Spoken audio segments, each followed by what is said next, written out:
Olá, pessoal, tudo bem? Vamos agora dar início à aula 2, na qual tratarei do tema limite de gastos, abordando o tema desde a perspectiva da Lei das Eleições, a Lei 9.504 de 97, a Resolução 23.607 de 2019 do Tribunal Superior Eleitoral e a partir da jurisprudência. Limite de gastos é o teto máximo que cada candidato poderá gastar na sua eleição. O limite, ele será fixado, ele será o mesmo limite da eleição de 2016, corrigido pelo IPCA, aferido pelo IBGE, ou índice que o substituir, tendo como base o mês de julho de 2016 a junho de 2020. E é importante saber que o próprio Tribunal Superior Eleitoral, até o dia 20 de julho, irá publicar o limite de gastos que cada candidato, em cada circunscrição, isto é, em cada município, deverá observar. É importante ficar atento à publicação do Tribunal Superior Eleitoral. Limite de gastos para o segundo turno. No segundo turno, nos municípios onde houver, o limite de gastos será 40% do limite fixado para o primeiro turno. Uma novidade nesta eleição: gastos com advocacia e contabilidade, seja assessoria, consultoria ou defesa em processo judicial, não importa, sendo gasto com advocacia ou contabilidade na campanha eleitoral, tais gastos não estarão sujeitos ao limite de gastos, o que significa dizer que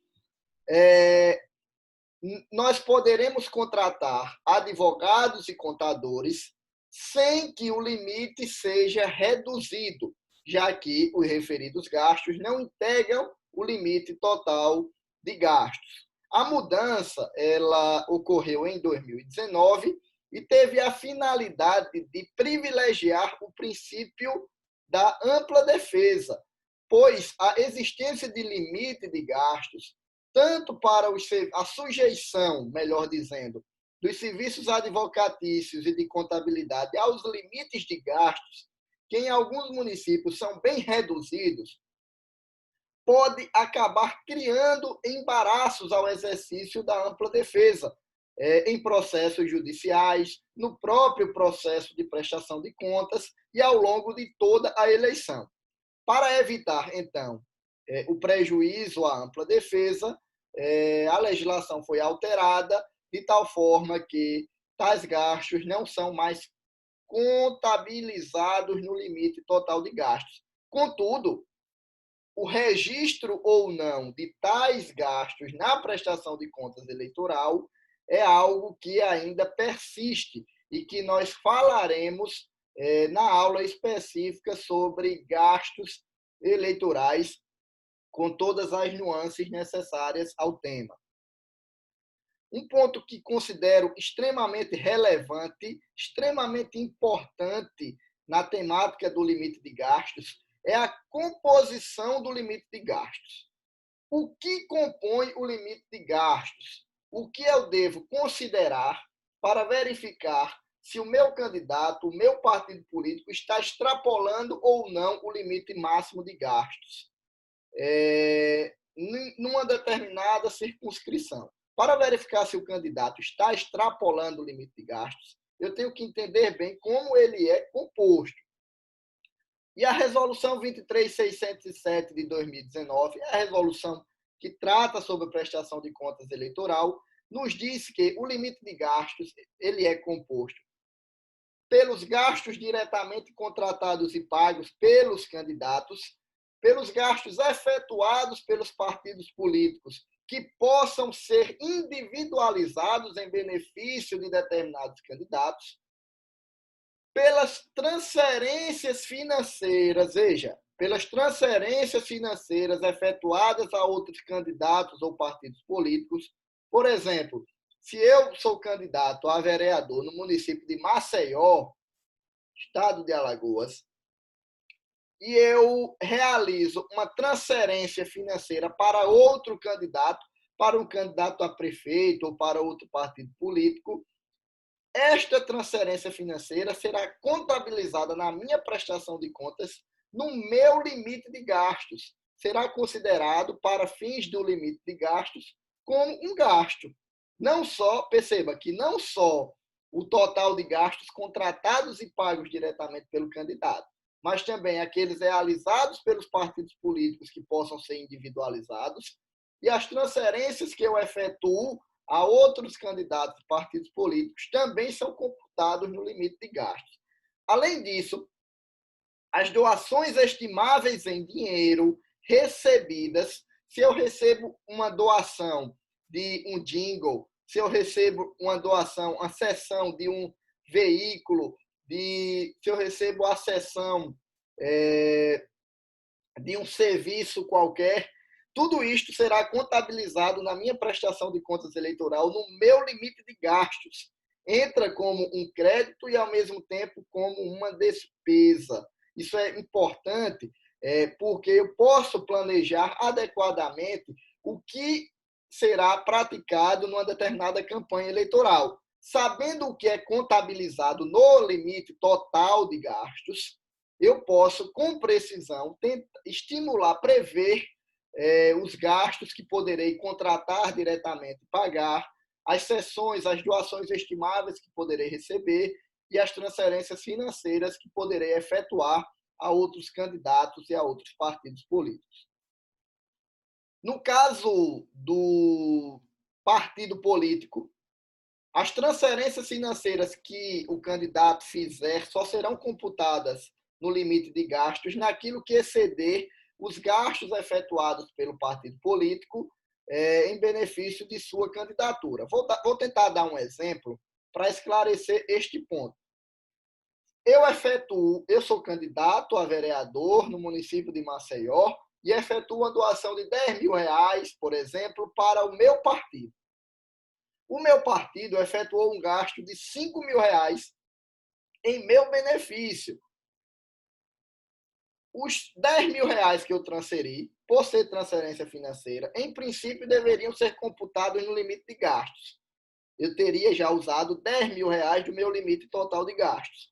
Mas, como o partido individualizou R$5.000 de despesas para a minha candidatura, eu somente, doação estimável em dinheiro, esses R$5.000 já são contabilizados no meu limite de gastos, porque é uma doação estimável em dinheiro, e eu terei que contabilizar da doação financeira efetuada apenas R$5.000. Veja, a legislação ela cria esse mecanismo de compensação para tentar beneficiar o candidato. É muito importante estar atento a toda esta composição do limite de gastos, do que é computado, pois não são somente os gastos contratados e diretamente pagos pelos candidatos que são contabilizados no seu limite total de gastos. As sobras financeiras da campanha eleitoral transferidas ao partido político, mesmo sendo transferência financeira, não são contabilizadas no limite total de gastos. É muito importante também. Gastar acima dos limites legais pode gerar multa de 100% da quantia excedida, bem como acarretar responsabilidade por abuso de poder econômico ou até pela representação do artigo 30A da Lei das Eleições, e tanto no caso do abuso de poder econômico como do artigo 30A, ensejar a cassação do registro ou diploma. A multa pode ser aplicada diretamente no processo de prestação de contas ou em processo específico, outro processo destinado à aplicação de tal multa.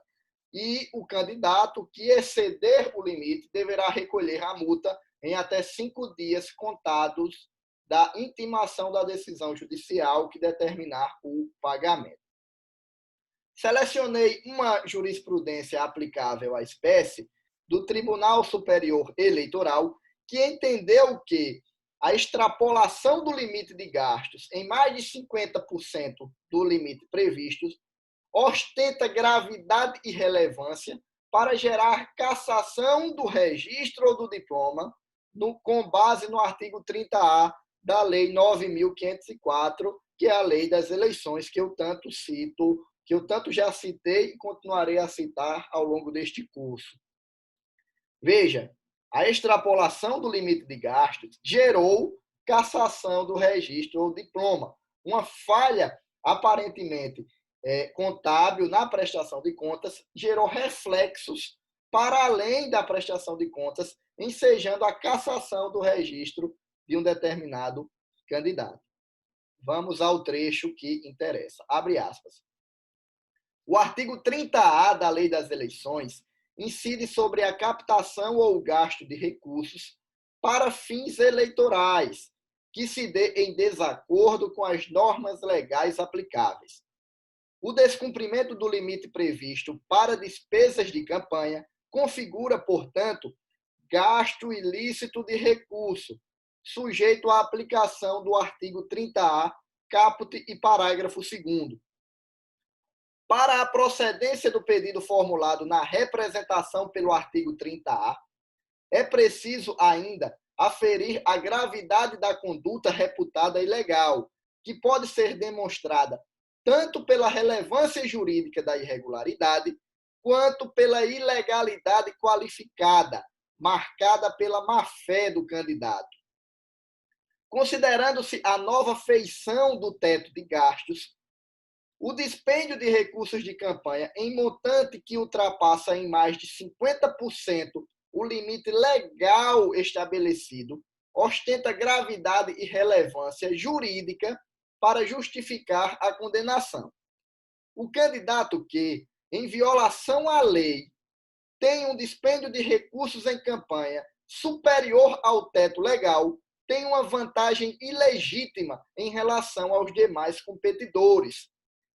Trata-se de uma quebra patente e grave da paridade de armas, apta a desequilibrar a disputa e, assim, ferir a legitimidade do pleito. Afastar a cassação do diploma em caso de extrapolação significativa do teto de gastos imposto por lei significaria, na prática, o fim dos limites de gastos de campanha. Nessa hipótese, candidatos, sobretudo os mais abastados, teriam incentivos a efetuar despesas acima dos limites legais para serem eleitos, arcando apenas com o risco de eventual aplicação de multa. É um julgado interessantíssimo, recente, do Tribunal Superior Eleitoral,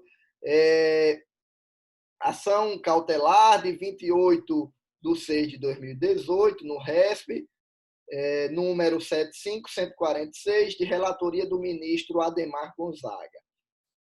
Julgado interessantíssimo, que demonstra a relevância da observância do limite total de gastos para cada cargo em disputa em cada circunscrição, sob pena de poder ensejar não só a multa de 100% da quantia em excesso, como também em casos em que a extrapolação for significativa, isso vai depender de cada caso, podendo ensejar até a cassação do registro ou diploma do candidato.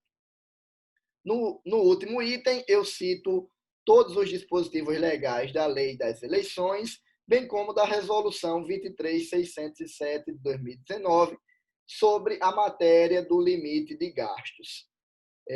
Encerro aqui, portanto, esta aula e aguardo vocês para a continuidade deste curso de prestação de contas eleitoral. Muito obrigado a todos.